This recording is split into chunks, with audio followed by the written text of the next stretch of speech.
Selamat datang rekan-rekan pada video keempat dari siklus akuntansi dalam perusahaan dagang. Pada video keempat ini, kita akan membahas mengenai tahap pencatatan akuntansi dalam perusahaan dagang. Nah, teman-teman, sebelum kita memahami siklus akuntansi perusahaan dagang, sebaiknya kita sudah memahami akun-akun yang ada pada perusahaan dagang. Seperti perusahaan jasa, siklus akuntansi yang akan kita lakukan adalah pencatatan. Kita akan masuk pada jurnal.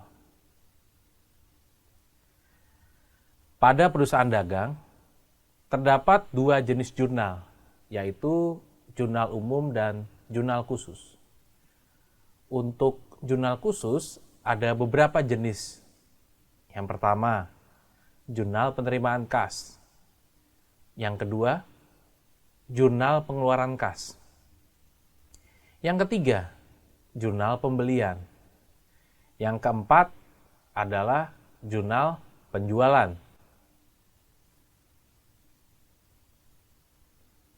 Nah, bagaimana sistem pencatatan dalam perusahaan dagang? Terdapat dua sistem pencatatan pada perusahaan dagang, yaitu perpetual dan periodik. Pada sistem perpetual, pembelian dan penjualan barang dicatat ke dalam akun persediaan barang dagang atau merchandise inventory. Dampaknya, pergerakan barang dagang akan selalu tercatat, baik yang siap dijual atau yang sudah terjual.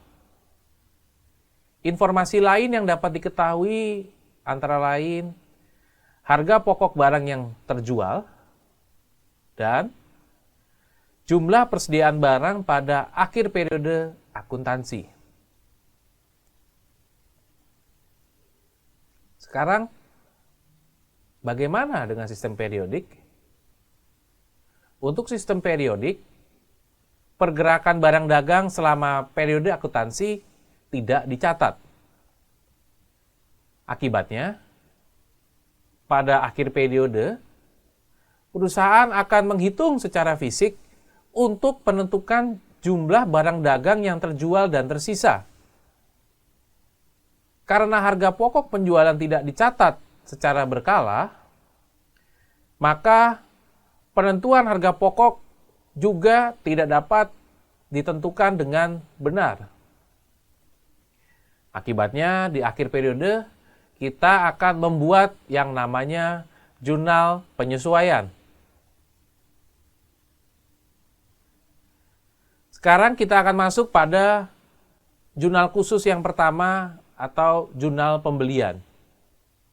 Artinya, jurnal ini digunakan untuk mencatat pembelian barang dagang maupun aktiva lain secara kredit. Contohnya, bisa pembelian barang dagang, pembelian perlengkapan, pembelian peralatan, atau pembelian inventaris lainnya untuk kantor atau gudang. Sekarang kita masuk pada jurnal pembelian dan contoh yang akan kita bahas. Kurang lebih teman-teman dapat melihat pada toko Kembang Wangi terdapat 5 transaksi secara umum. Yang pertama di tanggal 2 Maret, yaitu ada pembelian barang dagang secara kredit dengan syarat pembayaran 2/10 N/30 dari toko maju seharga 5 juta. Lalu ada di tanggal 6 pembelian perlengkapan dari toko terang seharga 3 juta. Di tanggal 11 ada pembelian barang dagang secara kredit dengan syarat 2/10 dan N/30 dari toko Amir seharga 2 juta. Lalu di tanggal 16 kita akan melakukan pencatatan pembelian kendaraan untuk angkutan toko seharga 35 juta secara kredit dari PT Motor Berkah. Dan di tanggal 23 Toko Kembang Wangi melakukan pembelian barang dagang seharga 1 juta dari toko suka kamu secara kredit.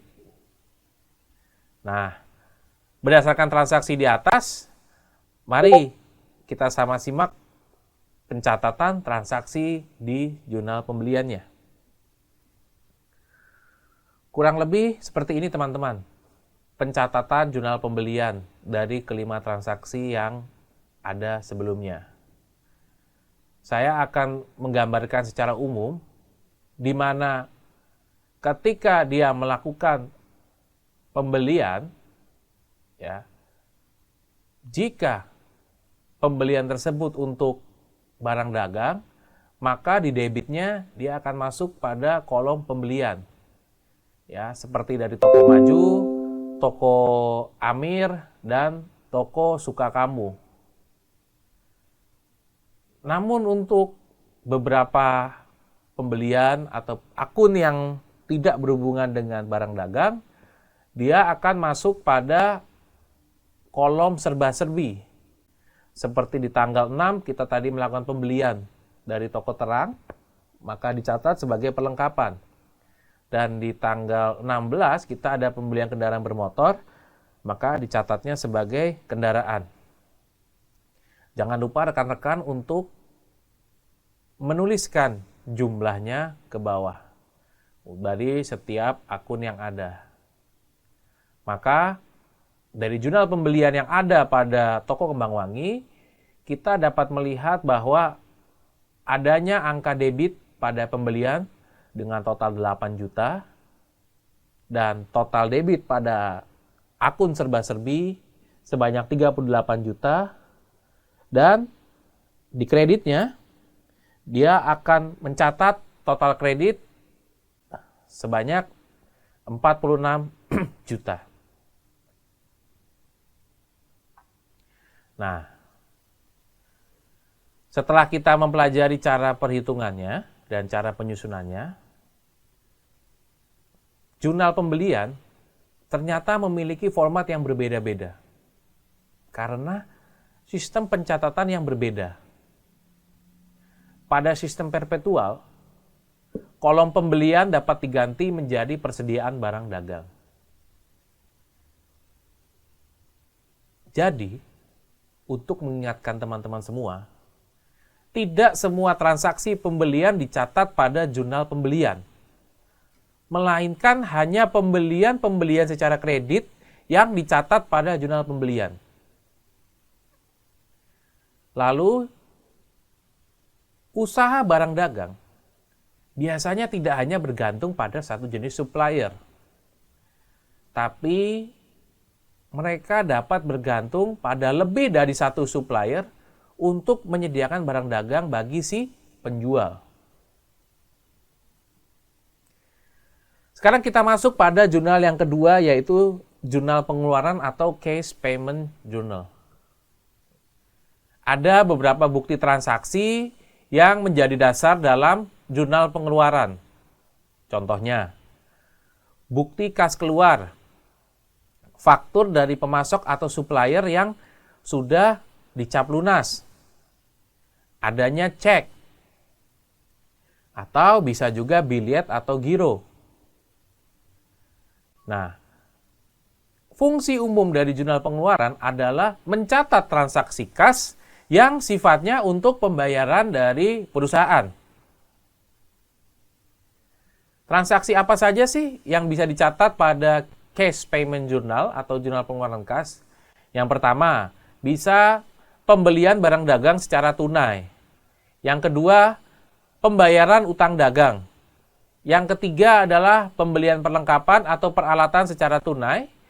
Dan yang keempat adalah pembayaran gaji karyawan. Sekarang kita akan masuk pada contoh soal dari jurnal pengeluaran. Di tanggal 2 Maret, dibayar sewa toko untuk selama 1 tahun sebesar 24 juta. Di tanggal 5, toko Kembang Wangi melakukan pembelian dari toko Suma secara tunai seharga 10 juta. Di tanggal 7,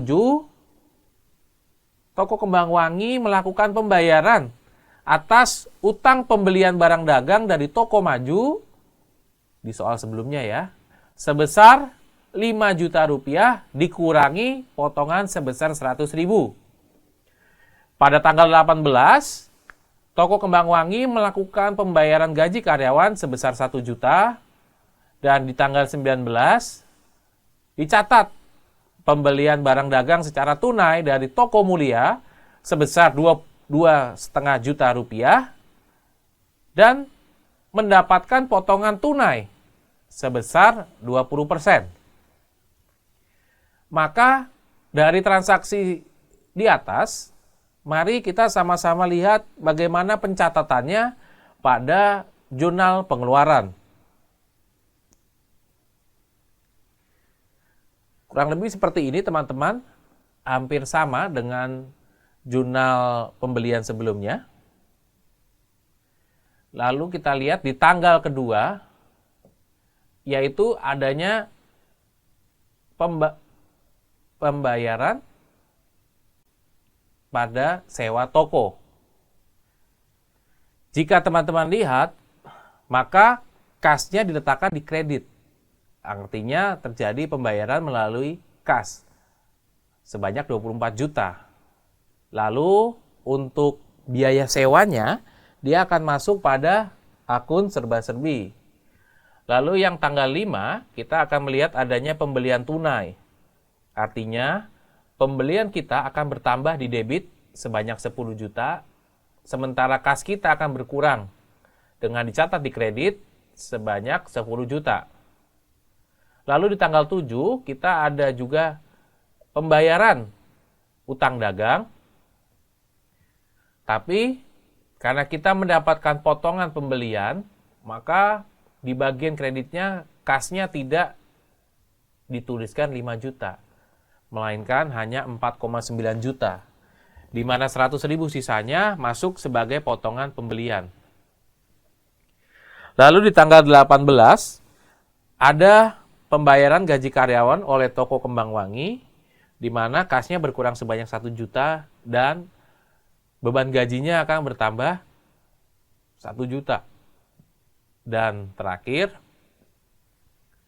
pada tanggal 19 adanya pembelian secara tunai, di mana kas akan berkurang 2 juta, sementara 500.000-nya akan masuk sebagai potongan pembelian. Jangan lupa teman-teman semua untuk menjumlahkan setiap akun-akun yang ada dari jurnal pengeluaran ini. Maka kita bisa lihat ya, utang dagang totalnya ada 5 juta, pembelian barang dagang ada 12,5 juta, dari akun serba-serbi ada 25 juta, sementara di sisi kredit, kas kita akan berkurang sebanyak 41.900.000, dan kita mendapatkan potongan pembelian sebanyak 600.000.